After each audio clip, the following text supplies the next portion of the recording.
Assalamualaikum warahmatullahi wabarakatuh.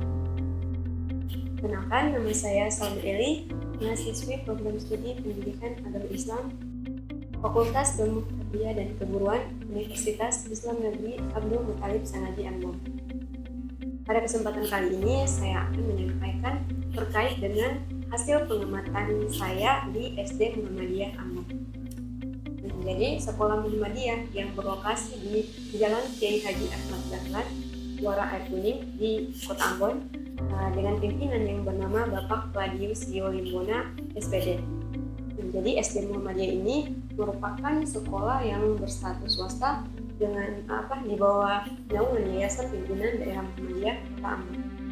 Jadi pada tanggal 15 Desember tahun 2018, sesuai dengan sejarah yang ada di SD Muhammadiyah, bahwasanya sekolah ini telah mengukuhkan dirinya sebagai lembaga pendidikan yang berkualitas dengan akreditasi, yaitu akreditasi A.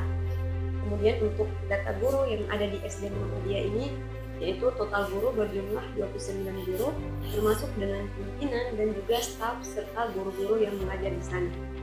Kemudian untuk siswanya ini berjumlah kurang lebih 569 orang, dan alhamdulillah selama proses observasi yang saya lakukan di SD Muhammadiyah ini memiliki kultur sekolah yang baik dari segi religiusnya, kemudian kedisiplinannya, dan memiliki suasana yang kondusif. Dan hal ini terlihat ketika observasi yang dilakukan, di mana terdapat pembiasaan-pembiasaan, misalnya berupa kegiatan keagamaan seperti setiap pagi sebelum masuk kelas itu mereka sering tadarusan, kemudian adanya sikap sopan santun yang dimiliki oleh peserta didik di SD Muhammadiyah. Jadi peserta didiknya itu sangat santun dan juga menghormati pimpinan, guru-gurunya, dan mereka juga sangat menghormati dan menghargai kita. Jadi kultur di sekolah ini sangat mendukung terbentuknya karakter peserta didik yang berakhlak mulia dan juga bertanggung jawab.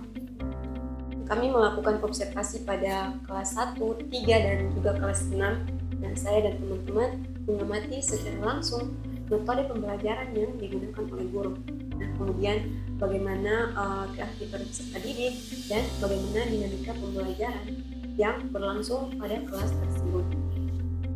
Kemudian berkaitan dengan temuan observasi, di mana saya mendapati adanya metode pembelajaran yang digunakan, yaitu metode ceramah.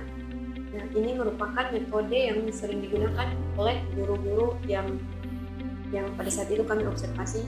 Nah, jadi metode ceramah ini tentunya metode yang paling mudah dan efektif jika digunakan untuk menyampaikan materi kepada peserta didik. Namun, pada penggunaan metode ceramah, jika metode ini digunakan secara terus-menerus dan tentunya jika tidak ada variasi metode yang digunakan, maka hal ini dapat membuat peserta didik ini mereka menjadi kurang aktif dan peserta didik ini juga cenderung bersikap pasif. Karena apa? Karena mereka ini lebih banyak mendengarkan penjelasan guru dan juga mereka lebih banyak mencatat materi yang disampaikan oleh guru. Nah, oleh karena itu tentunya diperlukan penerapan metode-metode pembelajaran yang lebih bervariasi lagi, seperti misalnya diskusi kelompok, tanya jawab, dan juga pembelajaran berbasis masalah. Nah, kenapa? Nah, ini penting untuk digunakan untuk bagaimana variasi metode pembelajaran, karena harapannya itu dengan variasi metode ini dapat meningkatkan keaktifan peserta didik serta mendorong peserta didik di SD Muhammadiyah ini mereka lebih terlibat aktif dalam kegiatan pembelajaran di kelas. Nah, pada proses kegiatan magang saat ini memberikan kesempatan kepada kelompok kami dan saya sendiri untuk mengamati secara langsung proses pembelajaran di dalam kelas. Melalui kegiatan observasi ini, saya memperoleh gambaran mengenai metode pembelajaran yang digunakan oleh guru serta tingkat keaktifan peserta didik selama proses pembelajaran berlangsung.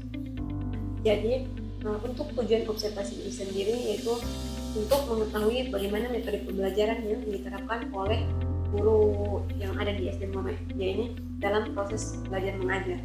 Nah, serta melihat bagaimana tingkat keaktifan peserta didik selama kegiatan pembelajaran berlangsung.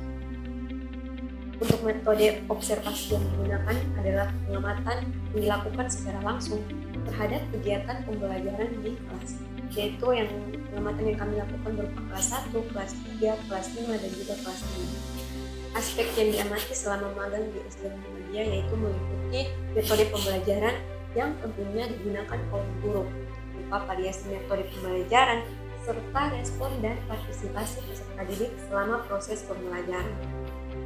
Jadi, berdasarkan hasil observasi yang telah dilakukan, maka diketahui bahwasanya proses pembelajaran di SD Muhammadiyah masih didominasi oleh metode ceramah. Nah, guru menyampaikan materi secara lisan, sementara sebagian besar peserta didik ini mereka itu hanya mendengarkan dan juga mencatat penyampaiannya oleh guru. Nah, metode ini tentunya membantu guru dalam menjelaskan materi dengan jelas, namun berdampak pada rendahnya tingkat keaktifan peserta didik selama proses pembelajaran berlangsung. Nah, selain metode ceramah, guru di SD Muhammadiyah juga mereka menerapkan metode diskusi kelompok sebagai bentuk variasi pembelajaran. Namun pelaksanaan diskusi kelompok tersebut ini belum berjalan secara optimal, karena diskusi kelompok ini dilakukan hanya dalam waktu yang terbatas dan juga hanya melibatkan sebagian besar peserta didik, sehingga dikatakan belum mampu meningkatkan keaktifan peserta didik secara menyeluruh di dalam kelas. Nah, berdasarkan hasil pengamatan menunjukkan bahwasanya partisipasi dari peserta didik ini masih tergolong rendah. Jadi hanya beberapa peserta didik yang mereka itu aktif bertanya ataupun menyampaikan pendapat mereka, sedangkan sebagian besar peserta didik lainnya mereka ini cenderung pasif. Nah, hal ini menunjukkan bahwasanya variasi metode pembelajaran ini perlu ditingkatkan oleh guru di Muhammadiyah agar peserta didik ini mereka dapat berperan lebih aktif dalam proses pembelajaran. Nah, demikian dari hasil pengamatan yang saya dan teman-teman saya lakukan di SD Muhammadiyah. Sekian dari saya, kurang dan lebihnya saya mohon maaf. Assalamualaikum warahmatullahi wabarakatuh.